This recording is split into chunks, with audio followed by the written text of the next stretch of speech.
জবান থেকে তিনটা গুনাহ সরায়া দাও, মিথ্যা বলা বন্ধ করে দাও, গীবত করা বন্ধ করে দাও, গালাগালি বন্ধ করে দাও।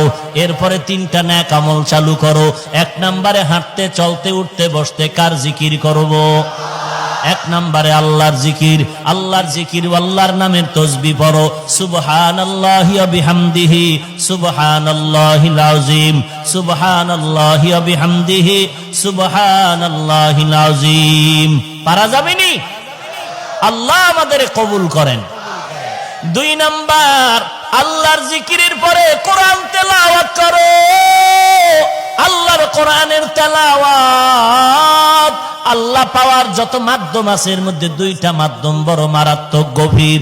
এক নম্বরে নামাজ, দুই নম্বরে কোরআনের তেলাওয়াত। বেশি বেশি কোরআন তেলাওয়াত করো। যদি কেউ বলেন হুজুর কোরআন তেলাওয়াত জানি না, কোরআন শরীফের যে কোন